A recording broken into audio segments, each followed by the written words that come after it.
Boa tarde, vamos retomando, nos assentando para a gente poder começar.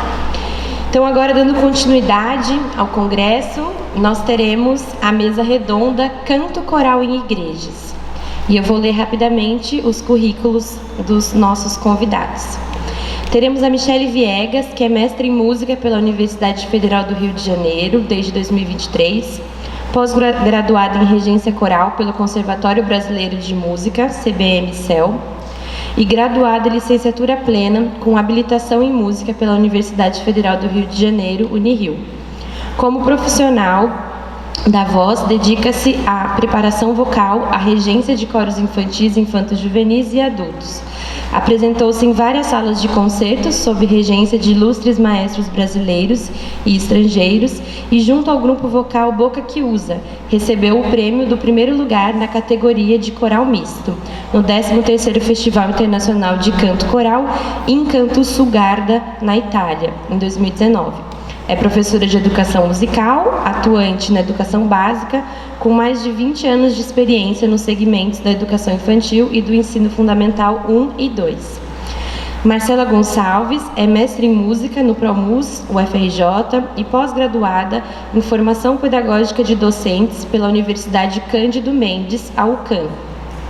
É formada em música sacra pelo Seminário Teológico Batista do Sul do Brasil, é bacharel em regência coral pela Universidade Federal do Rio de Janeiro e, em sua trajetória musical, exerce atividades como regente, cantora, pianista, produtora artística e diretora musical de gravações, espetáculos e eventos. Desenvolve projetos direcionados principalmente ao repertório da música sacra brasileira. Atualmente é coordenadora de música da Primeira Igreja Batista da Penha, no Rio de Janeiro. Luiz Gustavo Laureano é regente coral, cantor lírico e pianista com formação na Escola de Música do Teatro Municipal de São Paulo, Conservatório de Tatuí e ETEC de Artes. Atualmente é bacharelando em música, com ênfase em voz, pela Universidade Estadual de Campinas, a Unicamp, sob orientação do professor Dr. Ângelo Fernandes. Recentemente, atuou como professor convidado nos painéis Funarte UFRJ de regência coral, em Vitória, no Espírito Santo, e em Belém, Pará, no Festival de Corais de Joinville, Santa Catarina, e no projeto Paraná Canta, da UFMS.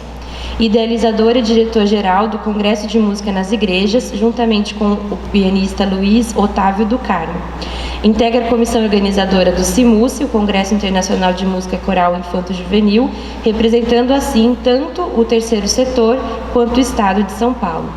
Atualmente é coordenador geral e professor de canto coral da Escola de Música de Votorantim, maestro Nilson Lombardi, e regente do Coral Municipal de Votorantim, coral da APEVO e coral do projeto Espaço Feliz. Então, aplaudindo nossos convidados de hoje para essa mesa.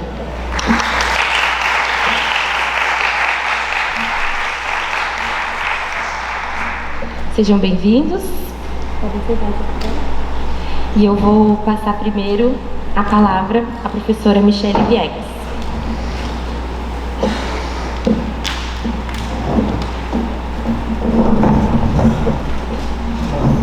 Boa tarde a todos. Agradeço a oportunidade, professora Juliana, professora Zezé, pelo convite e pela oportunidade de poder compartilhar um pouquinho da minha experiência junto às minhas crianças.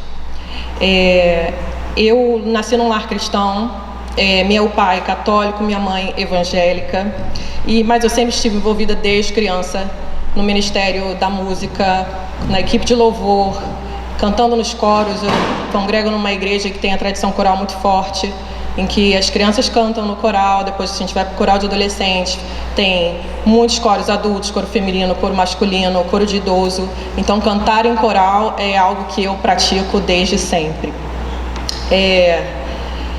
E foi nesse meio que eu cresci, me musicalizei, fui musicalizada e ingressei na universidade. E parabéns, então, por esse tema tão importante, que boa parte da nossa sociedade está dentro das igrejas e faz música dentro das igrejas, vem para dentro da universidade, se capacita e volta. Esse foi o meu caso, esse é o meu caso. Bom, eu vou apresentar os dois grupos, dois dos grupos com os quais eu trabalho hoje, tenho me dedicado. O Coral Infantil Elza Lakshevics, que é da igreja que eu congrego, Igreja Batista Cruçá, na Tijuca, pode passar. E o outro grupo são os alunos do Colégio de São Bento do Rio de Janeiro, no centro.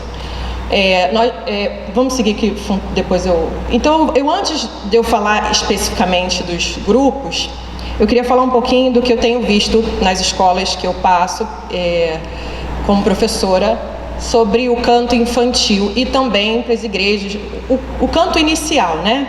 Crianças que não costumam cantar. Então, quando você vai pedir para a criança cantar, normalmente ela grita, porque ela não sabe a diferença entre a voz cantada e a voz falada. E aí, às vezes, as professoras falam mais alto, que a criança não está cantando, ela acha que ela não sabe, mais alto, aí a criança grita, né? Não há uma preocupação muito grande com a afinação, como a gente vê nas escolas de música. Não há uma referência de uma estética vocal específica para as crianças. Elas desconhecem a voz natural infantil cantada, principalmente o registro de cabeça, que é o registro agudo da voz natural infantil. E também uma das coisas que influencia muito essa criança a cantar do jeito que ela canta, a gritar, é o ambiente que ela vive, né? Nós temos também falta de profissionais que têm conhecimento nessa área de desenvolvimento vocal infantil dentro das escolas e dentro das igrejas também. E isso também acaba influenciando na forma de fazer musical dos coros, né, infantis. E também o que eu tenho observado é que cada vez mais a gente tem visto crianças roucas, 4, 5 anos, às vezes menos, as crianças estão chegando muito rouquinhas. Bom, então eu vou falar um pouquinho do Colégio de São Bento. É um colégio confessional católico que recebe crianças, que estudam crianças apenas do sexo masculino. E eu não realizo atividade de ensaio de coro. Vocês estão vendo aí um coral, mas na verdade eu aplico dentro do meu planejamento de sala de aula de educação musical também o desenvolvimento vocal. Mas a gente não tem espaço, é um colégio que está desde 7h30 da manhã até 4h20, então é integral, e não há espaço dentro da grade curricular. Então, dentro dos eventos da escola, o que eles pedem para a gente fazer, a gente forma um grande coral, mas é um coral de alunos, mas acontece dentro das aulas de educação musical. E eles se apresentam nos eventos, e eu vou falar um pouquinho sobre esse evento que o 5º ano, que são crianças de 10 a 11 anos, realizam dentro da escola, uma missa de primeira comunhão, né, quando eles realizam. Então, me foi pedido pelos monges, e foi um grande desafio na minha vida, que marcou a minha vida musical dentro da escola, dentro das igrejas também, porque um dos monges pediu para que a gente integrasse o canto gregoriano nas missas, e os meninos do 5º ano teriam que cantar. Eu falei, meu Deus do céu, como que eu vou fazer para crianças de 10, 11 anos cantarem canto gregoriano, né? E foi aí que veio o meu estudo de mestrado, que eu fiz com a professora Zezé, que foi minha orientadora, que então eu encontrei uma possibilidade para que isso acontecesse, para que eu conseguisse construir a sonoridade vocal que eu desejava para esse estilo de música. Então, o canto gregoriano é um canto desenvolvido a capela, que precisa de uma leveza vocal, que utilize dentro da música que os monges pediram o registro de voz de cabeça, e nós trabalhamos o uníssono, né? Não em divisão de voz, porque realmente e aí eu precisava afinar esse grupo, né? E precisava também trabalhar o fraseado da música. E aí o meu estudo de mestrado trouxe a ferramenta do movimento, né? Criança é movimento, criança parada é criança doente. Então, algo que é tão natural delas, para que eu pudesse utilizar esse movimento e fazê-las eu conseguisse construir junto com elas essa sonoridade da voz infantil para o canto gregoriano. Então, consiste basicamente isso. A criança precisa ouvir. É muito difícil hoje em dia, né? A gente tem muita dificuldade, nós adultos, não só as crianças, mas os adultos também, de ouvir, né? Para que eles pudessem cantar, ter uma referência e o movimento estava nisso aí, para unir uma coisa a outra. Vamos seguir. E aí eu vou mostrar para vocês a primeira gravação que eu fiz com a turma e como que estava. Eu vou cantar só um pouquinho do trecho, eu vou cantar a música toda, mas ela é pequenininha, só para vocês terem noção. É assim. Iubilate Deo omnis terra, servite Domino in laetitia. Alleluia, alleluia in laetitia. Alleluia, alleluia in laetitia. Essa é a primeira gravação, então, que a gente pode botar.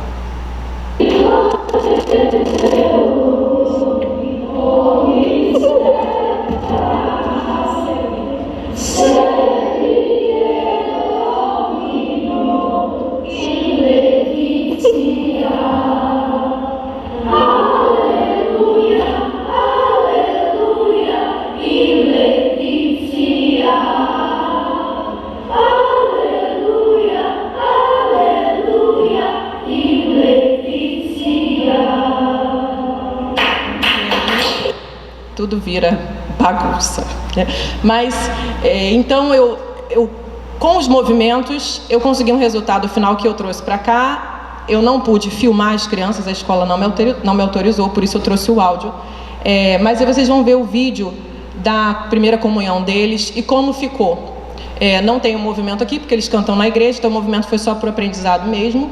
E eu peço desculpas que o rapaz da edição do vídeo, que foi gravado, né, foi para as famílias, por isso vocês vão poder ver, ele ficou muito alto o áudio, mas dá para ouvir as vozes, tá? E tem um pouco de delay, porque tinha um grupo que não estava me vendo, enfim. Levantamos o santo.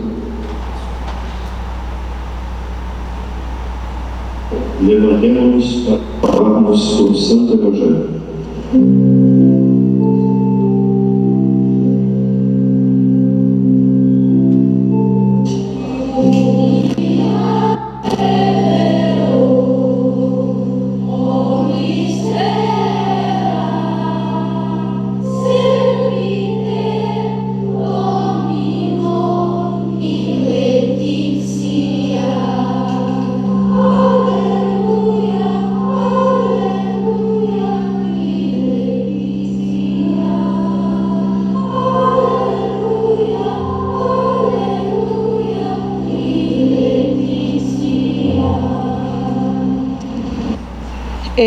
Vou continuar então falando um pouquinho sobre o segundo grupo, que pode passar, que é o Coral Infantil Elza Lashevich, da Igreja Batista Curuçá. Esse grupo é um grupo de crianças que vai desde os 4 anos de idade e a idade limite é quando a criança se sente confortável para ficar ali dentro do trabalho, no vínculo comigo, e quando ela se sente já que já passou do horário dela, ela pode então ir para o coro de adolescentes. Eu faço esse trabalho com 2 grupos diferentes, de 4 a 6 anos, e o outro ensaio eu realizo a partir dos 7 anos de idade. Como que eu realizo esse trabalho? Pode passar, Carol. Bom, eu valorizo muito os vocalizes com o uso de registro de voz de cabeça, que é essa voz aguda natural. Trago a leveza da voz. Faço os kits de gravação. Eu sei que é algo polêmico, mas para mim tem funcionado muito, porque eu não gosto muito dos kits de gravações que existem por aí. Então eu regravo com aquela sonoridade que eu acho que elas podem imitar e que eu gostaria que elas fizessem, né? Que elas tivessem. Então eu começo com um trabalho de músicas confortáveis para a criança, na tonalidade confortável para ela, e a partir dos vocalizes você vai expandindo essa extensão vocal. Invisto no acompanhamento. Nós temos uma pianista que está conosco em todos os ensaios, mas eu planejo, eu contrato gente para fazer playback da melhor qualidade para mim. Quando eu não tenho pianista, às vezes ela não pode ir, então a gente tem que lançar a mão desses recursos, mas sempre o melhor. Contrato uns amigos que eu tenho e chamo gente para tocar e elas ficam muito felizes, né?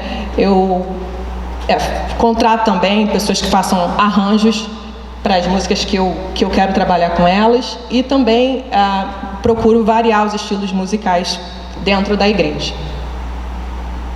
E aí eu trouxe aqui um vídeo desse ano, que eu estou com um grupo de crianças muito pequenos. Eu já tive um grupo muito grande, mas está reduzido. Então essa é uma grande característica do coro infantil nas igrejas. A rotatividade é muito grande, a gente tem que saber lidar com isso. Eu tenho crianças muito pequenininhas, então a sonoridade às vezes fica horizontal, né, anasalada, laringe apertada, mas isso é característica da criança pequena, né? Então vocês vão ver esse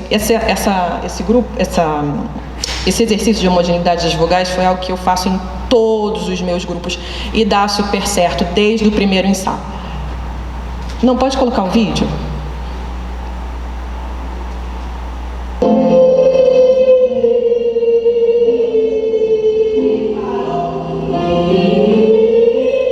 Tem criança que não faz o movimento, não.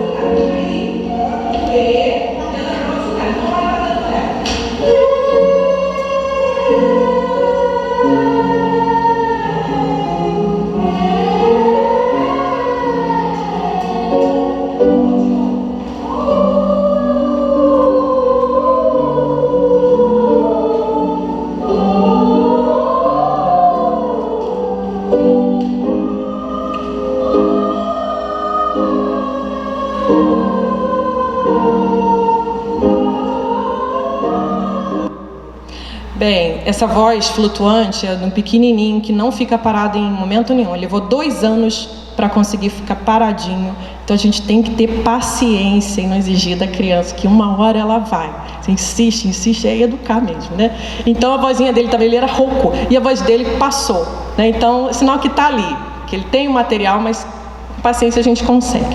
Muito bem, seguindo. E eu trouxe então...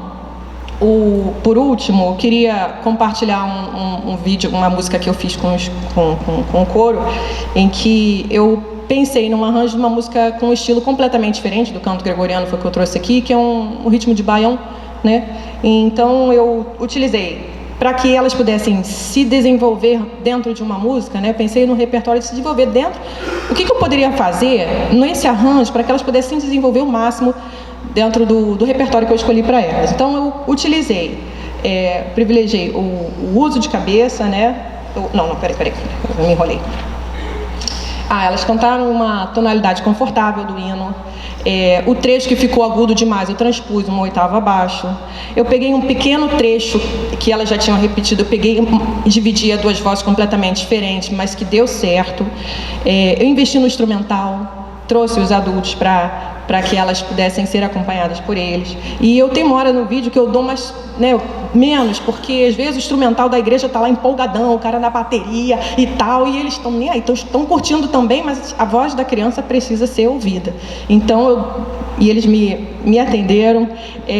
Um pouco da percussão corporal também, que eu me inspirei numa música que a professora Juliana fez aqui com o coral infantil. Eu falei, poxa, isso é legal, né? A gente vem aqui, a gente bebe dessa fonte aqui maravilhosa, que é a universidade, e a gente leva para as nossas igrejas. Obrigada, professora.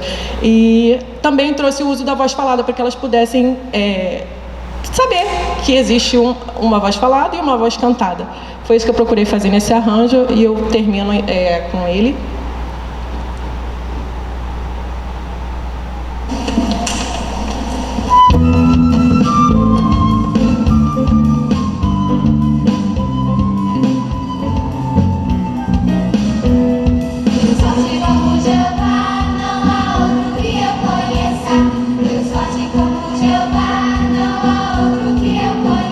Deus de guerra, Deus poderoso é o Senhor, Deus de guerra.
Também, né, esse momento instrumental.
Só queria ler as minhas palavras finais. Quem trabalha com crianças, seja em que lugar for, especialmente dentro da igreja, deveria saber. Agora você vai. Que as crianças sempre merecem o nosso melhor. A gente precisa se capacitar, ter paciência, criatividade, planejamento, ter muito claros os objetivos e entender que não só desenvolvimento musical e vocal infantil, mas também sobre as formas de aprendizagem infantil.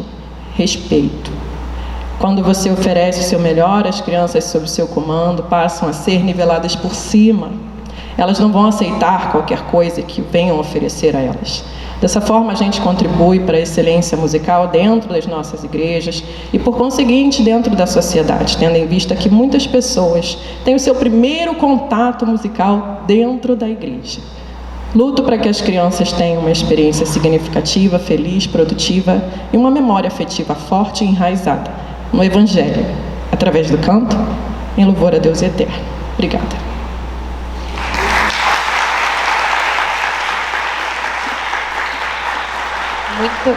Muito obrigada, Michele, por essa fala tão apaixonada, né? Que evidencia essa prática coral em igrejas e colégios que tem um viés religioso com as crianças, que é algo que a gente também não ouve falar muito, né? E a gente consegue perceber que muitas coisas da pedagogia, muitos elementos da pedagogia, da performance que nós fazemos com coros que não são coros religiosos também estão presentes na prática delas, que evidencia também a necessidade sempre da formação, dos estudos, né? Muito bom. Então agora eu vou passar a palavra a Marcela Gonçalves.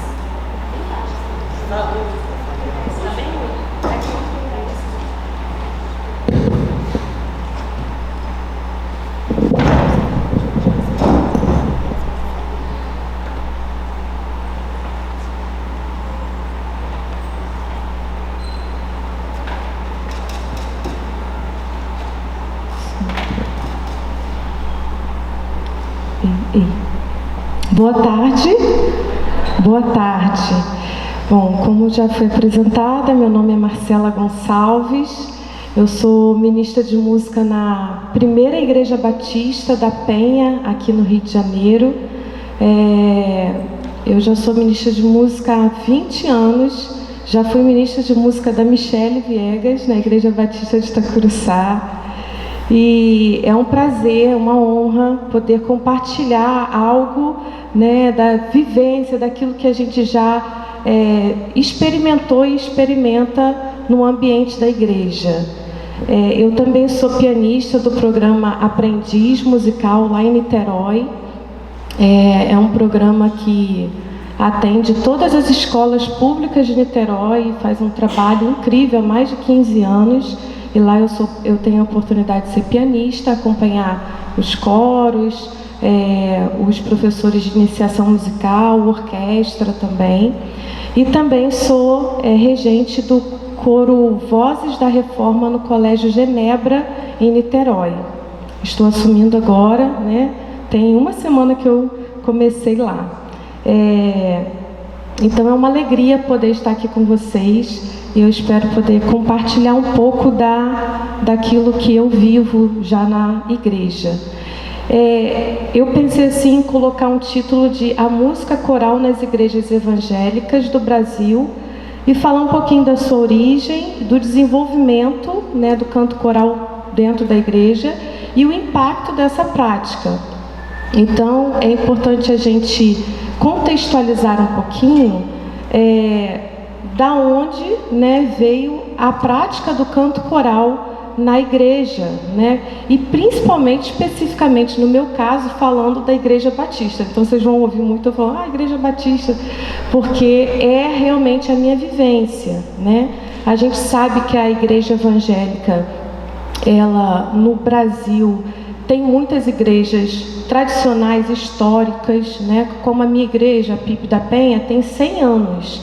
Ela está comemorando 100 anos esse ano. Então tem muito essa tradição, essa cultura de canto coral. E isso pode não acontecer em outras denominações. Então é importante a gente falar um pouquinho disso, né? Que existem várias denominações da igreja evangélica, como a presbiteriana, a Assembleia de Deus, a metodista, a congregacional. Mas a gente pode perceber um enfoque maior de cada uma delas, né? Então, por exemplo, a Assembleia de Deus, a gente percebe um enfoque maior nos instrumentos de sopro. Eles têm um trabalho muito forte com as orquestras, né, de instrumentos de sopro. E aí isso reflete até muito na universidade, que acabam a igreja preparando esses músicos, esses instrumentistas para fazerem, né, a prova para a faculdade de música, e muitos deles ingressam nessa realidade. Já a Igreja Batista, a gente percebe que o enfoque deles, nosso, é muito o canto coral. Então, assim, a Igreja Batista, ela é dividida em duas vertentes. Ela tem a Igreja Batista tradicional, que é da Convenção Batista Brasileira, e tem a Igreja Batista Carismática, que é renovada, que pertence à Convenção Batista Nacional, mas ambas são da Aliança Batista Mundial. Então, o que a gente vai perceber nisso? A gente vai perceber a identidade dessa música, né, a música que acontece na Igreja Batista Tradicional, por exemplo. Na Igreja Batista Tradicional, a gente vê essa prática, ela sendo de forma graduada por faixa etária, assim como a Michele falou, né? Ela trabalha com canto, com coro infantil. E aí a gente percebe esse passar, né, da pessoa por todos esses coros. Então, coro infantil, coro de adolescentes, coro jovem, coro principal da igreja, né, que aí tá os adultos ali, madrigais nas igrejas, e também coro feminino, coro masculino. Então, acaba que a igreja, ela oportuniza esse conhecimento do canto coral através dessas faixas etárias todas, né? Então, quando você atinge uma idade, você passa para outro coro, né? Mas é o que a Michele acabou dizendo, que nem todos, é um trabalho voluntário, né? Então a gente precisa trabalhar pensando nessas características e o que vai fazer de fato as pessoas se interessarem, continuarem se interessando pelo canto coral na igreja, né? Então, assim, a Igreja Batista, ela veio ela foi fundada aqui no Brasil através dos missionários norte-americanos que vieram, né, evangelizar no Brasil e formaram as igrejas. Então eles trouxeram a sua cultura. E aí o que a gente percebe? A gente percebe essa influência norte-americana nas nossas músicas, né? No repertório que a gente utiliza. Tem muitas pessoas que eu estou reconhecendo aqui que são da igreja, né, batista, e vão poder concordar comigo. Então, assim, a gente já tem um repertório, um vasto repertório que a gente utiliza, que são traduções, né? Como Amar a Deus, do Mark Reis. Mark Reis tem a gente utiliza muitas peças do Mark Reis, é um pianista que também escreve para coro misto. E as traduções são feitas, né? Por exemplo, o Irã Rolo Júnior é um grande tradutor nosso, né? Hoje ele mora nos Estados Unidos, mas ele é brasileiro. Outra compositora americana é a Mary McDonald, que ela também tem muito material e a gente também canta bastante coisas dela, né, traduzido. E outros, eu acho que eu coloquei a foto desses compositores, mas aí a gente depois vê. E aí a gente consegue observar que esse material, além desse material, né, norte-americano, a gente tem o material tradicional da música sacra, que a gente consegue utilizar na igreja também, dependendo do coro que você tem para trabalhar. Então, a gente tem o oratório do Messias de Handel, Mendelssohn, o Glória de Vivaldi, Festival Sanctus do John Leavitt, o Requiem de Brahms. Então, dependendo, né, do coro que você tenha na igreja, você consegue conciliar esse material, esse repertório também. Mas aí a gente percebe, aqui eu coloquei alguns regentes, né, que também fazem, regentes, compositores e arranjadores, que também contribuem para esse repertório na Igreja Batista. Alguns deles eu coloquei ali, ó, o Eduardo Lakshevitz, né? A gente tem ele como regente, mas ele faz arranjos também de muitas peças que são cantadas na igreja como cântico, como hino, como corinho, e ele transforma em algum arranjo. E essa é uma característica que nós regentes na igreja acaba desempenhando muito, porque a gente não tem às vezes aquele material pronto para o coro e a gente precisa realmente fazer ou uma adaptação ou realmente fazer um arranjo daquela peça para a gente utilizar no coro. Então a gente tem o Eduardo como uma referência, né, desses arranjos. Tem uma música, Acredite ou Não, do Sérgio Pimenta, que é um arranjo do Nelson Matias. Salmo 40 é o arranjo do Eduardo Lakshevitz.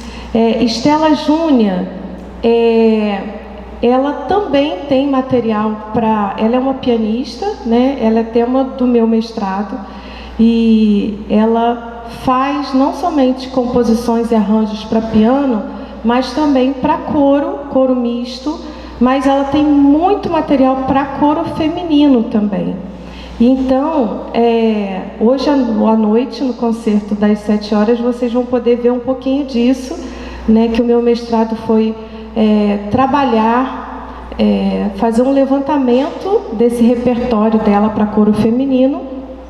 E o meu produto final foi a gravação de 10 peças dela, 10 composições sacras não trabalhadas ainda. Então a gente teve a oportunidade de preparar, produzir esse material. Então a gente percebe que no decorrer do tempo a gente teve a nossa própria forma de fazer também a música. A gente tem a influência, né, norte-americana, europeia, mas a gente tem também, no decorrer do tempo, os compositores e os regentes da igreja que dão voz para aquilo que nós fazemos hoje com o nosso jeito, com a nossa cultura. E aí é importante a gente também valorizar isso, né? Porque às vezes a gente acha que, mas canta-se samba na igreja, canta-se algo da cultura brasileira. Sim, utiliza-se sim na igreja, né? Na Igreja Batista, estou falando da minha vivência, né? Muito essa realidade, a gente colocar um pouco daquilo que faz parte da nossa cultura. E algo também importante falar é que nas igrejas existem os inários, né?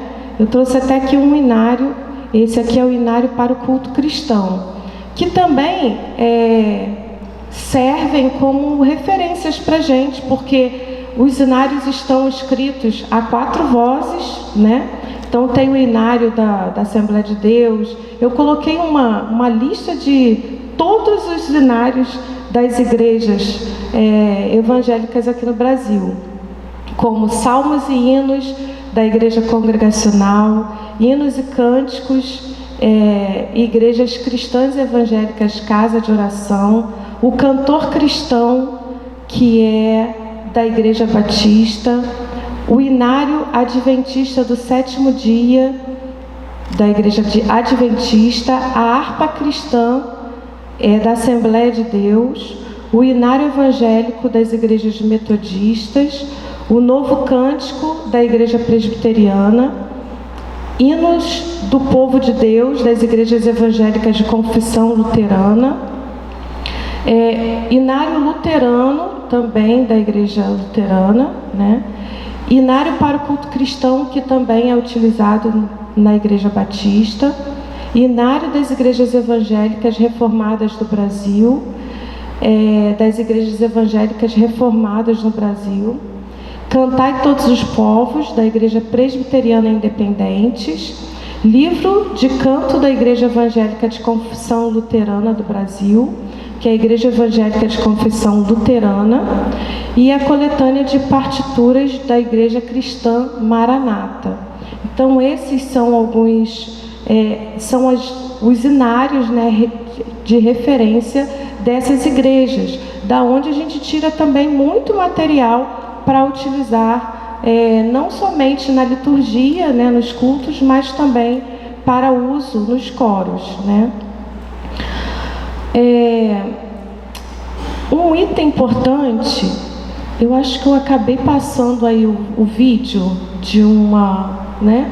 Vamos colocar? Você consegue colocar aí para mim, por favor? Isso, esse aí. Esse vídeo é o vídeo do regente Urgel Lota. A gente gravou esse vídeo no encontro dos ministros de músicas do Brasil, lá em São Paulo, no ano passado. E a letra e música é do regente compositor Samuel Vieira Barros, que é ministro de música lá na PIB de Curitiba. Então, o coro são os ministros de músicas e o regente Urgel Lota à frente. Então eu queria colocar para vocês ouvirem um pouco dessa composição.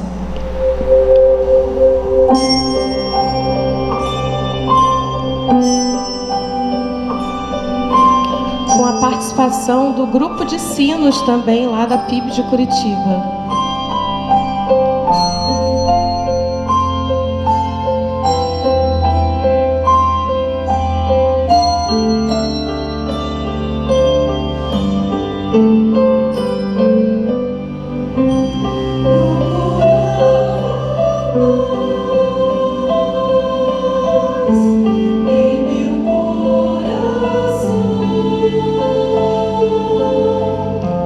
Cuida doce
importante a gente ressaltar que esse é um final de semana que a gente passa no ano, né? Se tem um encontro anual, onde os ministros de música se reúnem para compartilhar aquilo que tem feito nas suas igrejas, e lá a gente tem esse tempo de conhecer repertório novo, né?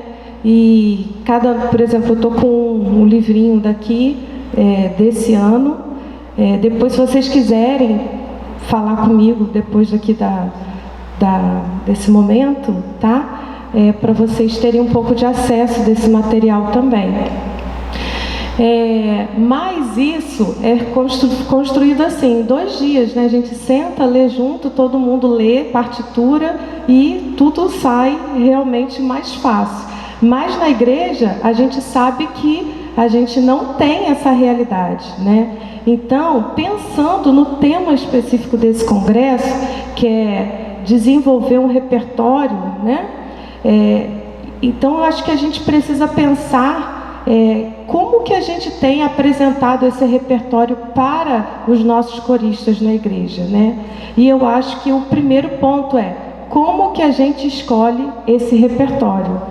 Porque, às vezes, as limitações não estão somente no grupo, no coro, como a Michele falou. As crianças ou os adultos chegam para a gente, às vezes, com nenhuma referência, né? Nenhuma experiência, e a gente precisa ter aquela leitura ali. Às vezes você está numa igreja que já tem essa experiência. Por exemplo, eu estou numa igreja agora que existe coro, eu estou regendo o coro Jubilate, que tem 100 anos o coro. Então, apesar de ter essa rotatividade, tem sempre aqueles que continuam no coro por muito tempo. Então, você consegue fazer um repertório mais elaborado, mais complexo. Mas talvez a gente tenha que pensar como regente, que às vezes a limitação está, às vezes, na gente mesmo, né?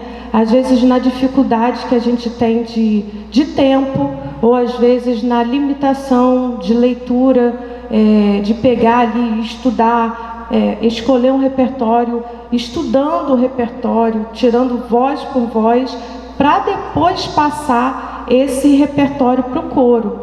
Porque o que eu observo muito nas igrejas é que, às vezes, a gente quer fazer o repertório porque a gente conhece, mas a gente não domina tão bem o repertório.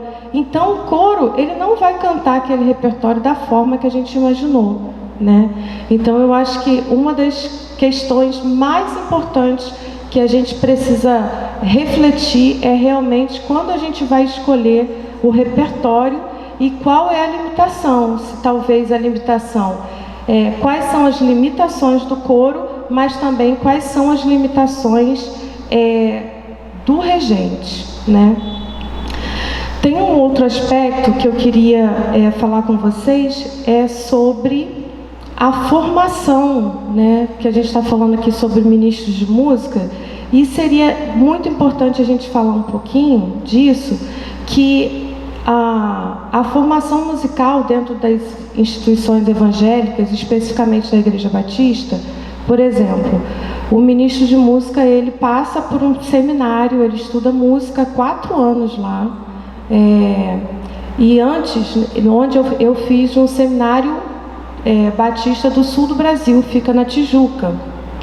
Então lá a gente estuda matérias eclesiásticas, gestão, mas a gente estuda música lá, né? E tem a especialização em regência, ou piano, ou educação musical.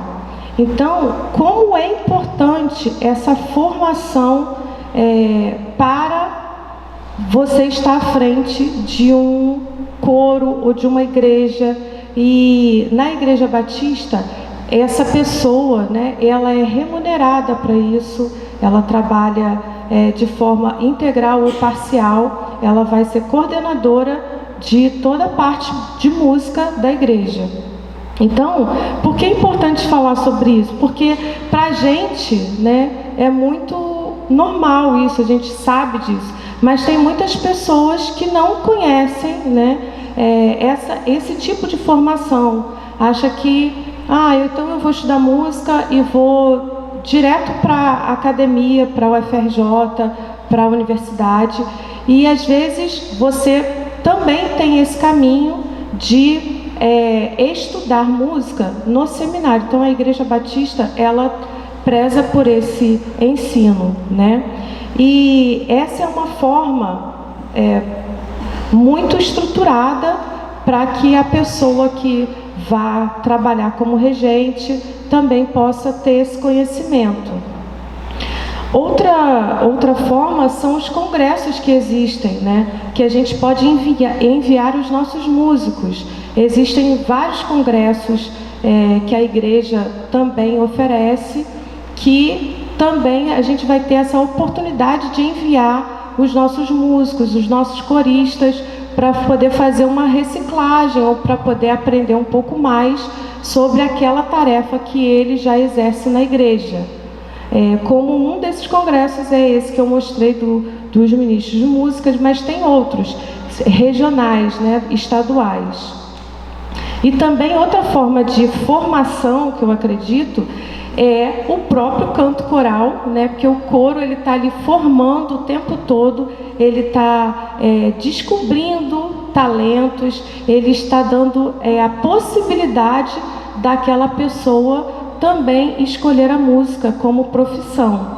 E também, talvez, as igrejas também oferecem cursos livres, né? Cursos de música, escola de música nas igrejas, que também é uma grande forma de você enriquecer a sua própria igreja, oferecendo esses cursos na sua própria igreja.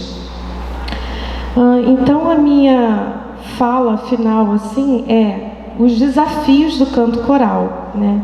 O desafio enfrentado pelos coros é o desafio de manter essa prática, porque a gente vive num tempo imediatista, as pessoas não têm mais muito tempo para ir aos ensaios, então os ensaios precisam realmente ser muito dinâmicos e o regente realmente ter muita certeza, muita certeza do seu repertório, daquilo que você vai realizar com o coro.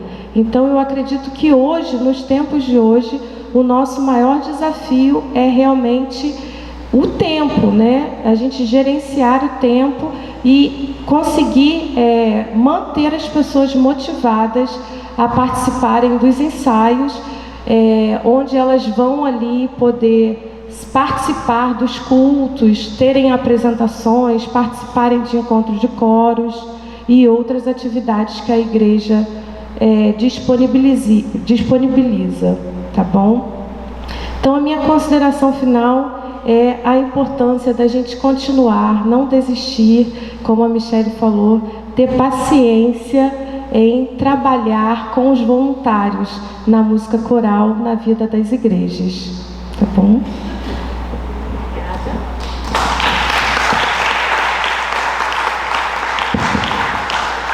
Muito obrigada, Michele. Desculpa, Marcela. Michele também já agradeci. Muito obrigada, Marcela, pela sua fala, pelas suas contribuições. Então, agora, para finalizar essa mesa, eu passo a palavra ao Luiz Gustavo Laureano.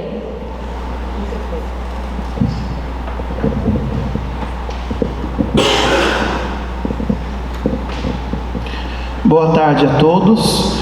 Eu quero agradecer de antemão a esta oportunidade, fico muito honrado. Obrigado, professora Juliana, obrigado, professora Maria José, pela oportunidade de conversar um pouquinho sobre o canto coral nas igrejas.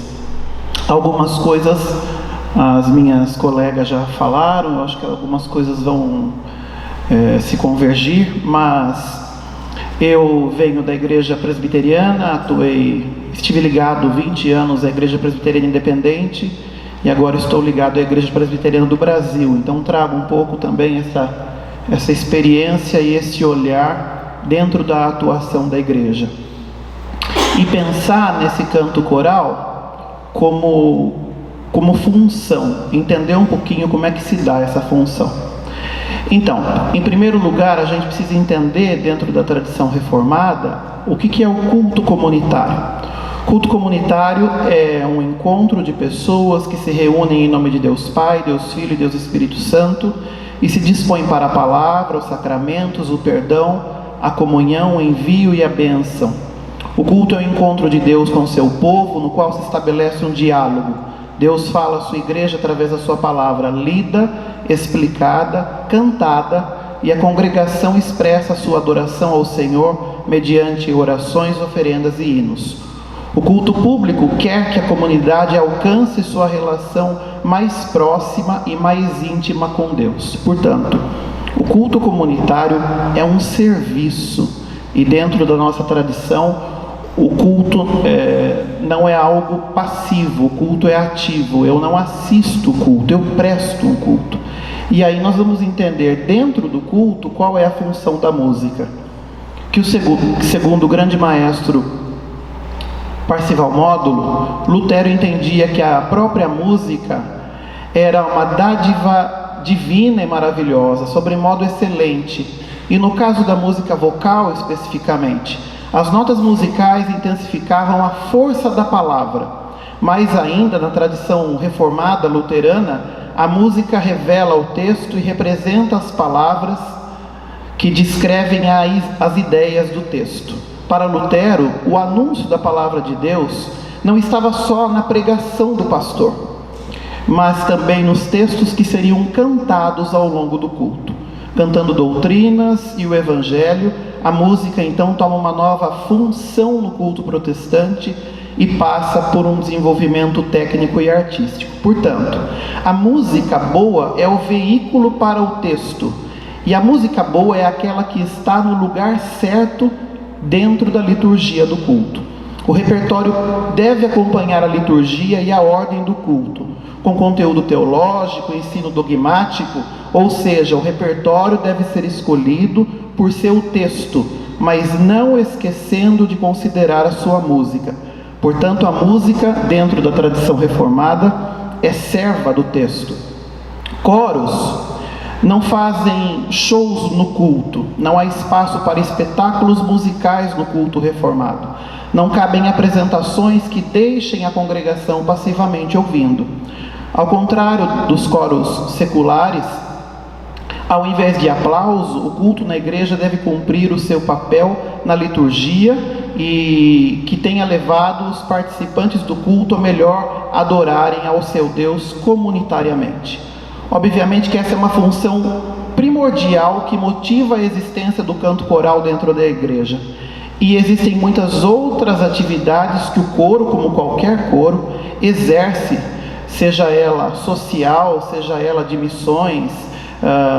Vários dos coros protestantes participam de encontro de coros, quer dizer, tem uma atividade artística, uma atividade performática também, para além do culto, fazem suas cantatas, seus musicais, então, se apresentam paralelamente, levam a música a espaços sociais, mas aqui eu quis trazer, resumidamente, a motivação desse canto coral. E aí a função do canto coral culto é serviço, música é serviço, e o papel do coro é o de liderar o canto congregacional.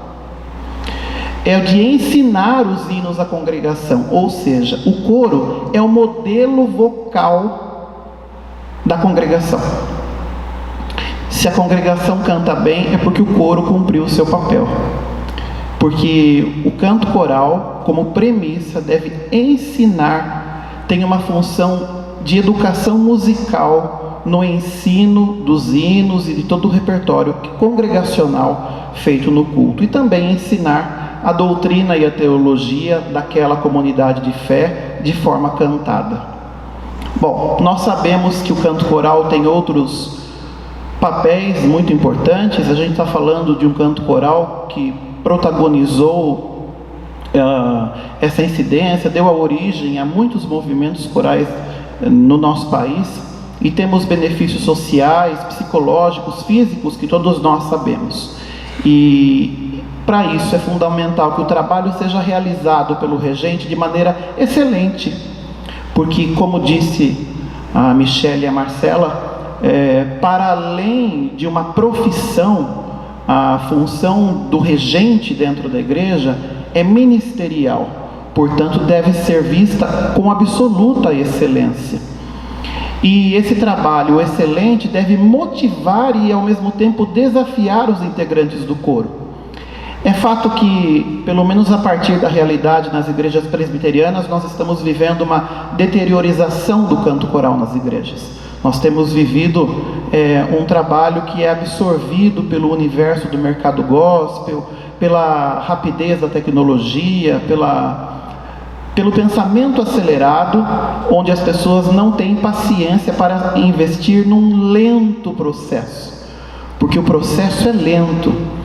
E muitas vezes nós, regentes, somos levados também a esse pensamento acelerado. Nós ensaiamos os nossos grupos com 2 semanas antes para se apresentar. Nós ensaiamos o coro infantil na semana para cantar no Dia das Mães ou no Dia dos Pais.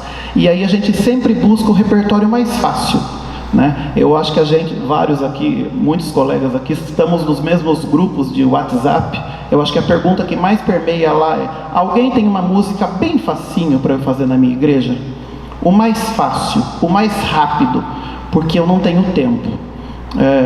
Então talvez caiba também ao regente fazer um planejamento para que os nossos cantores se motivem e também se desafiem, como sempre foi na história do coral dentro da igreja.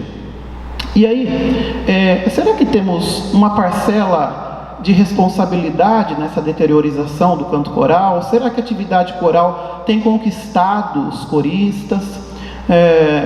Muitos líderes não querem mais o canto coral nas suas igrejas. Será que o canto coral que nós propomos dentro da igreja enquanto regente tem também conquistado a liderança da igreja local? Como é esse ensaio? A minha colega que acabou de dizer, como é que é o ensaio? O ensaio tem que ser dinâmico, o ensaio tem que atrair. A gente sabe que até gerações passadas as pessoas tinham um pertencimento àquela comunidade de fé. Então, o ensaio podia ser o pior que fosse, ela não sairia dali jamais, porque ela tinha um compromisso com aquela igreja local. Hoje os tempos mudaram, então se eu não me motivo aqui, eu mudo de igreja tranquilamente. Eu procuro algo que me motive. E como é o ensaio, como se dá a seleção de repertório? Ficou latente na minha mente uma pergunta que a professora Suzana fez de manhã: o que eu quero desenvolver com o meu coro? Então, quais são os seus objetivos dentro da atividade coral da igreja? E aí eu estive dando uma olhada em umas pesquisas recentes sobre os problemas vocais enfrentados por cantores evangélicos, uma pesquisa que se deu ali no Paraná, e os problemas relacionados à voz cantada mais referidos pelos participantes foram dificuldades para atingir as notas agudas ou grave, falta de ar para terminar as frases musicais, possuir alguns sintomas na laringe como coceira, ardor, dor, sensação de garganta seca, sensação de queimação, de aperto ou bola na garganta, sentir que a voz é fraca ou forte demais para o canto coral, desafinar ou perder o controle da emissão. Curiosamente, os pesquisadores entrevistaram os coristas e depois entrevistaram os regentes. E quando perguntaram para os regentes sobre essa demanda dos cantores, a pesquisa diz que os regentes associam os problemas vocais apresentados pelos participantes ao cuidado com a saúde vocal. Sendo assim, o número de alterações vocais apresentadas pelos indivíduos estaria associado ao que elas chamam de componente básico para uma boa voz cantada, sendo ele composto por dom e técnica. Será que dentro do canto coral nas igrejas nós temos admitido a participar dos nossos coros só as pessoas que têm dom, que têm aptidão musical e que são afinadas? Será que não é um espaço mais abrangente? E se é, qual é a nossa responsabilidade enquanto regentes acerca disso? Pois, a partir dos resultados obtidos, pôde-se concluir que cantores de igrejas apresentam uma média elevada de problemas vocais. A quantidade de problemas vocais referida não está relacionada ao tempo de atividade de canto que os indivíduos possuem, mas sim à provável falta de orientações sobre a saúde e a técnica vocal. E aí a gente esbarra numa função primordial do regente, que é a função de ser o professor de canto dos seus coralistas. Nós somos os responsáveis pelo preparo vocal dos nossos coros. E numa pesquisa feita pelo professor Ângelo Fernandes, Brandvik afirma que uma estimativa aproximada revelou que 95%, cerca de 95% dos cantores corais de todo o mundo não estudam canto individualmente, ficando a sua formação vocal nas mãos de seus regentes.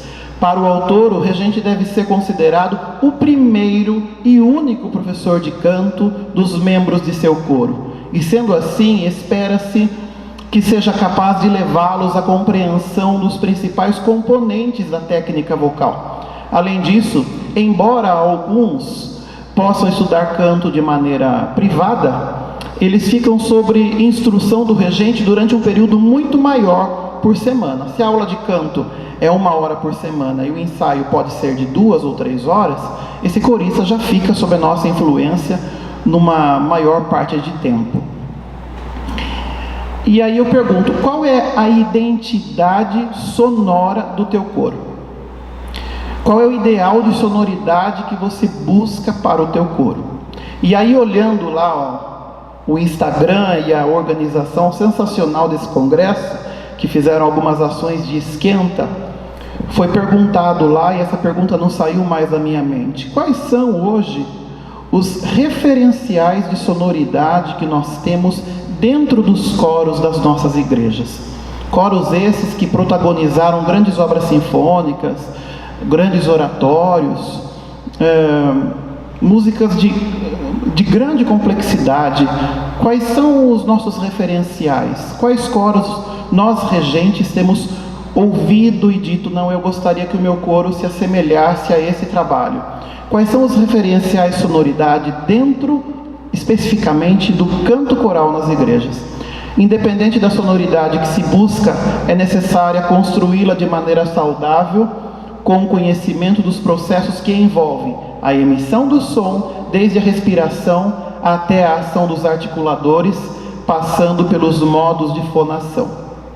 Ou seja, para ser um regente professor de canto, é preciso conhecer canto e pedagogia vocal. São duas áreas que se convergem e se divergem, têm as suas especificações. E como fala sempre o professor Ângelo, um bacharelado em canto prepara o cantor para ser cantor. Ser professor de canto é uma outra função, e que muitas vezes a formação não vai abranger este preparo. Então nós precisamos de uma formação complementar para que nós tenhamos condições de exercer a função de professor de canto, entendendo sobre canto e sobre pedagogia vocal. Mas para isso é necessário, antes de tudo, que o regente experimente e domine a técnica em seu próprio corpo, uma vez que, além de ensinar canto, a voz do regente deve demonstrar a sonoridade esperada com qualidade e saúde vocal. E aí foi a primeira fala de hoje. Eu gravo alguns áudios com maior zelo e cuidado para que as crianças possam imitar o som que eu estou propondo. E dentro da nossa prática de ensaio, o som que nós propomos é o som que os nossos coros vão fazer. A partir da sonoridade do coro, é possível saber o conhecimento sobre canto e pedagogia que o regente tem ou que não tem. Aí já foi, pode ir para frente. O regente precisa ter um domínio tal da técnica vocal ao ponto de elaborar o preparo vocal que se relacione com o repertório proposto e jamais reproduzir automaticamente ou até irresponsavelmente os vocalizes que conheceu teoricamente. Eu sei que é muito mais fácil os atalhos, vir para um congresso, ouvir uma sequência de vocalizes, anotar no caderno, chegar lá e fazer no nosso ensaio. Mas será que é aquela necessidade, é a necessidade do nosso coro? É esse o procedimento metodológico que eu preciso para o ensaio de hoje? Talvez seja, mas talvez não seja. E isso vai depender da escuta do regente. Você é um bom modelo vocal para o teu coro? Porque o modelo vocal implica ter qualidade vocal, flexibilidade vocal e resistência vocal. E para isso sim, eu vou precisar estudar canto. Eu vou precisar ter aulas de canto para que eu seja um melhor instrumento e instrumentista ao ponto de ser um modelo para os meus cantores. Você ouve bem? Você ouve todas as necessidades técnicas do teu coro? Você ouve todas as possíveis alterações vocais apresentadas por teus coristas? Eu creio que muitos que estão aqui, que são professores de canto, atuam na área vocal, já se depararam com alunos que trazem mesmo problemas vocais e a gente pergunta qual foi a experiência anterior. São anos cantando na igreja sem orientação técnica, sem esse cuidado e esse zelo com a saúde vocal dos cantores. E você ouve e classifica conscientemente os naipes do teu coro? Eu estive lendo uma outra pesquisa que fala especificamente sobre a classificação vocal dentro dos coros das igrejas. E aí uma constatação: a voz bem classificada terá aproveitamento real e duradouro. É importante que o cantor cante com a voz de acordo com sua constituição física. A má classificação vocal pode ser danosa, expondo o cantor aos riscos de desenvolver disfonia vocal. Uma classificação vocal adequada, é essencial para facilitar a emissão da voz, ressaltar suas qualidades, prevenir problemas vocais e dar unidade aos diferentes naipes. E é importante deixar muito claro que técnica vocal não é sinônimo de aquecimento vocal, ou seja, não se limita ao momento do aquecimento vocal. No momento do aquecimento, o regente deve estimular a sonoridade pretendida para aquele ensaio ou concerto. Contudo, a técnica deve acompanhar todo o ensaio, sendo utilizada para auxiliar na performance, especialmente nos trechos em que há aspectos que necessitarão ainda mais dela. E aí eu termino essa reflexão e quero falar que o Congresso de Música nas Igrejas é uma ação que partiu dessa inquietação que eu, juntamente com o pianista Luiz Otávio do Carmo, que integrou a comissão de produção do Inário da IPI, Cantar e Todos os Povos, tivemos ao olhar a deteriorização do canto coral na nossa região, e bem como a música feita dentro da igreja. Então nós nos desafiamos a propor uma ação, uma alternativa, um caminho para que nós conscientizemos ainda mais os líderes de música e os regentes. Então nós demos início no ano de 2019 ao Congresso de Música nas Igrejas.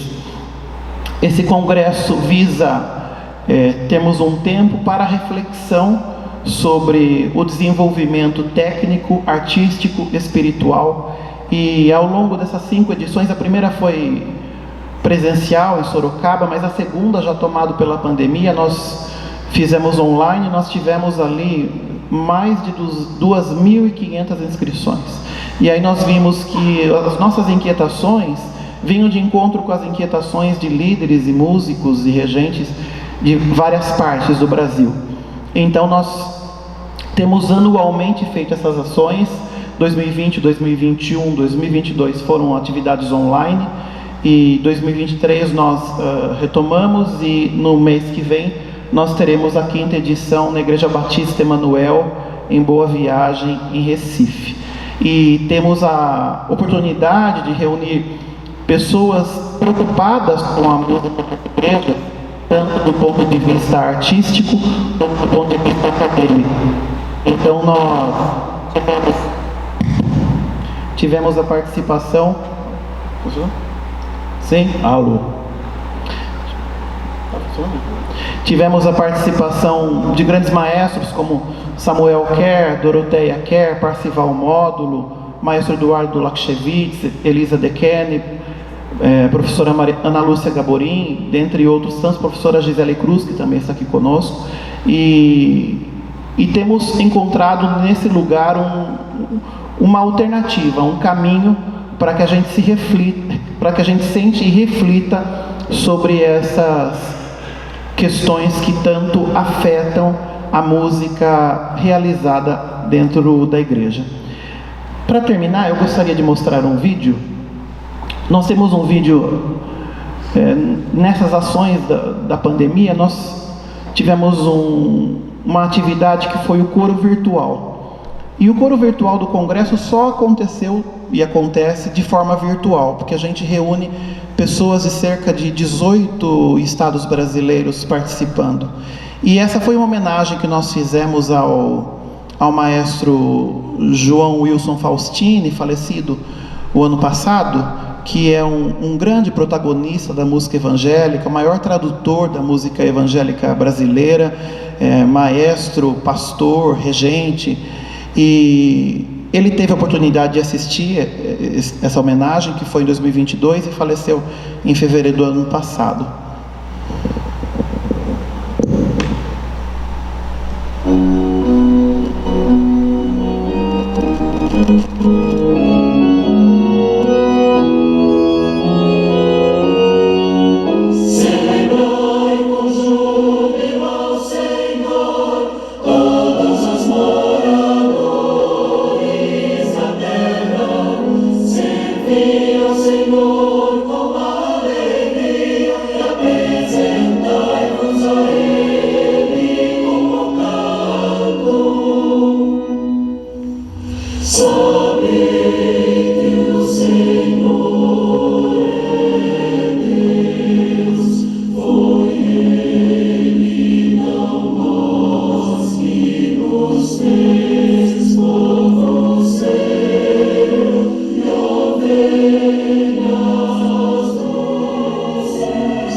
Então, por fim, eu quero desafiar a todos que atuam dentro das igrejas para que melhor se capacite. A gente deve ter paixão pela nossa formação, para que nós sejamos cada vez melhores. O grande tratadista Kurt Thomas disse: não há coros ruins, não existem coros ruins, só existem regentes de coros ruins.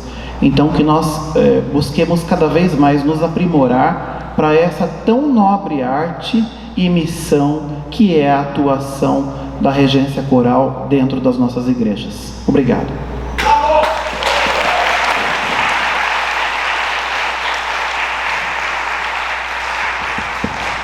Obrigada, Luiz Gustavo, pela sua fala. Obrigada a todos. E agora a gente tem tempo para umas 2 perguntinhas. Alguém gostaria de fazer alguma pergunta para os membros da nossa mesa? Pode vir. Eu sou míope, gente, então desculpa se eu não estiver chegando, tá? Eu deveria estar de óculos, mas eu não uso.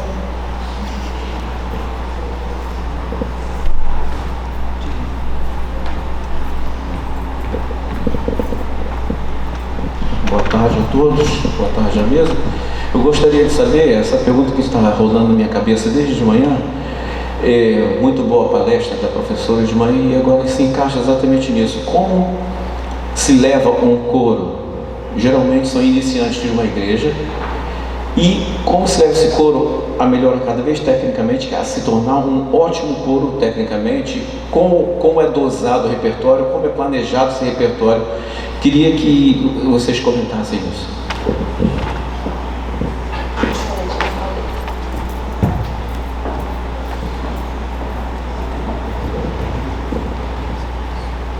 Bom, vamos ver se eu entendi. Como é que se leva ao coro um trabalho de excelência?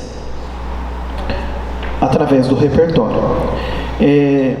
Eu gosto de pensar sempre que a gente precisa ter algumas peças que são peças que formam a sonoridade do coro. E aí, a partir da vivência que eu tenho dentro das igrejas, a gente tem algumas limitações, alguns preconceitos, alguns estigmas, né? De que o repertório mais clássico, ele é para a pessoa mais velha, né? E o repertório mais novo é para os jovens. Então, como propor esse repertório para todas as idades? Porque eu penso que o canto coral é um dos principais ministérios da igreja intergeracional. Tem espaço para o jovem, para o adulto e para o idoso. E a gente tem visto que os coros que permanecem acabam se tornando coros de terceira idade, em sua grande maioria. Então eu penso que a gente precisa ter repertório que forme a sonoridade. E aí entra uma questão, a motivação em mostrar para os nossos coristas: nós podemos ser melhores. Vamos lá, nós não chegamos ainda num lugar, porque na verdade esse lugar de chegada não existe, né? É o nosso desejo sempre de sermos melhores e de chegar a uma excelência. Mas eu acho que a seleção do repertório é fundamental. E ao mesmo tempo a motivação. Como é que eu motivo o meu cantor para fazer repertório diferente? Para sair, por exemplo, do Maravilhosa Graça, para sair dos coros sacros, para fazer repertório Salmo 40 do Edu Lakshevitz, e também os novos se contagiarem pelo repertório mais, entre aspas, mais antigo, né? O convite eu acho muito importante. Posso só complementar? Eu acho que seria muito importante o equilíbrio desse repertório, né? Passar por vários estilos musicais. A diversidade traz realmente essa atração, né? Porque vai comunicar com várias faixas etárias no mesmo coro, né? Então esse equilíbrio de diversidade no repertório.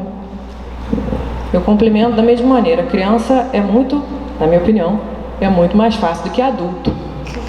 Porque a criança, ela aceita aquilo, ela compra de verdade. Primeiro ela tem que gostar de você, né? Ela tem que estabelecer um vínculo. É a tia, né? Não me incomodo não que me chame tia Michele, mas tem uns grandões assim, já estão formados a tia Michele. Por quê? Porque aquela criança, ela a partir do vínculo, e o seu coralista também, ele gostar de você, da sua regência, de quem você é, ele vai comprar a sua ideia. É você mostrar que aquilo é importante para ela. Por que ela está cantando aquela música? Começar com o texto. Ele falou sobre o texto, tem que sobressair a música. Então eu trabalho muito com as minhas crianças a partir do que eu quero ensinar para elas dentro da igreja, dentro do Evangelho.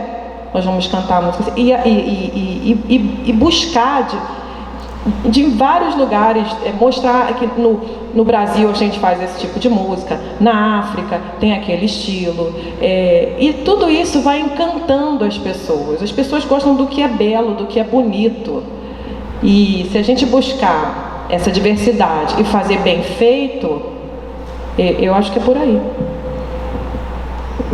Maravilha. Mais alguma pergunta? Pode vir. Você levantou bem alto o braço assim para poder enxergar.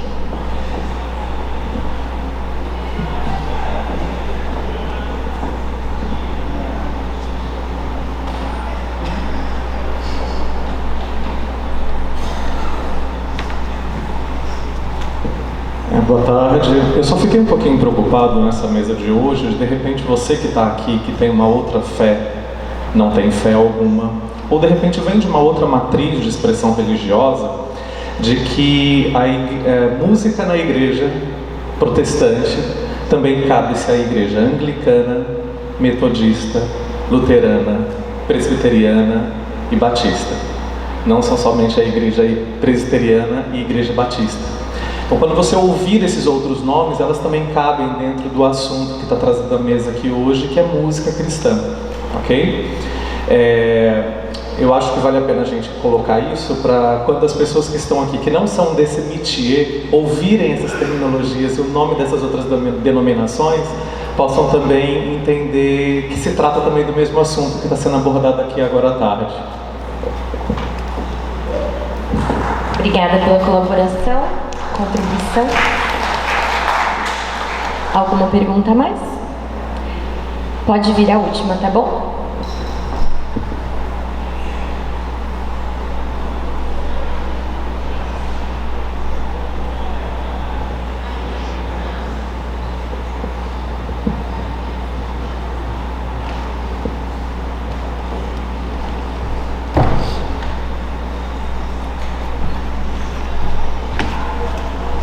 Boa tarde a todos, obrigado à mesa também pelo treinamento. O Guto já me conhece, já, figura carimbada dele. Mas a pergunta é muito simples, na verdade. A gente enfrenta um desafio também, acho que no canto coral das igrejas, em relação a uma liderança leiga no trabalho de música. Não sei, eu queria ouvir um pouquinho da mesa em relação se há uma receita de bolo para a gente trabalhar juntamente com esses líderes que estão muitas vezes liderando os ministros de música, os encarregados, coordenadores de música das igrejas, né? Como é que a gente faz para fazer um trabalho, se existe uma forma de a gente trabalhar com eles, de obter mais apoio, para ter um pouco mais de autonomia no trabalho de música do canto coral dentro das igrejas?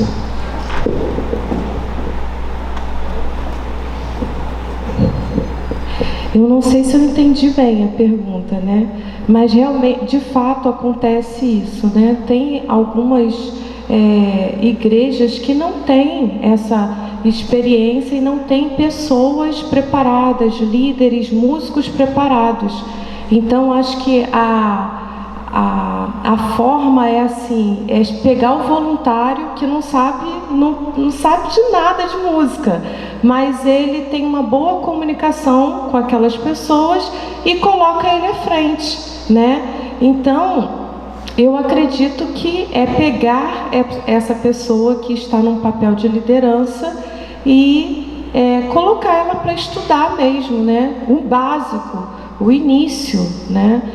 Que é a teoria musical e regência mesmo, porque de fato isso acontece, né? Em algumas denominações que não têm essa cultura de canto coral. Então, a experiência dela é somente a música que é cantada congregacionalmente. Então, como ele falou, né, da música do rádio, a música que a pessoa já está acostumada a ouvir, Então, ela vai ter poucas referências, né? Então, ela só vai fazer aquilo ali, ela não vai ter como desenvolver um trabalho de harmonia, de melodia, de um pensamento vertical e horizontal, né? Pensando na melodia, no ritmo, na harmonia. Então, eu acredito que identificar esses líderes, né? São líderes que podem estar liderando algum outro serviço na igreja e colocaram ela para liderar o serviço da música. Então, é capacitar esse líder, dando algumas ferramentas de estudo mesmo, para que ela esteja à frente.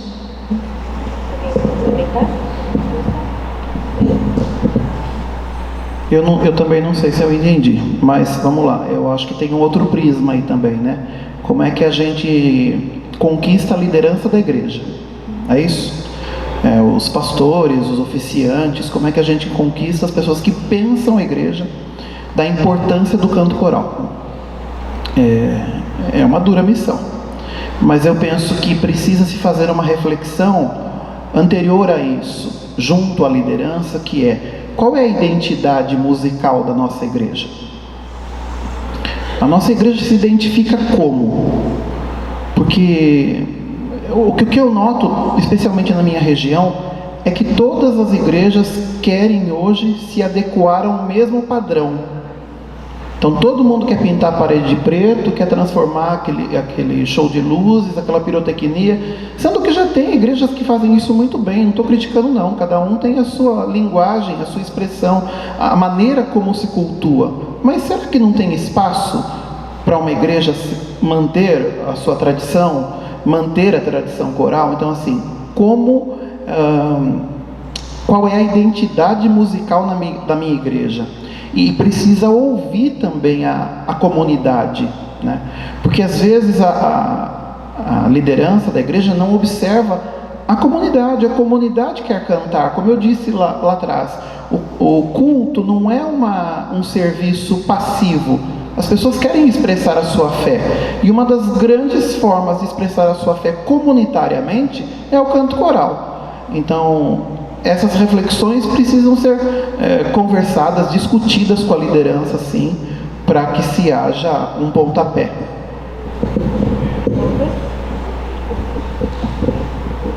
Muito bem, obrigada pelas perguntas.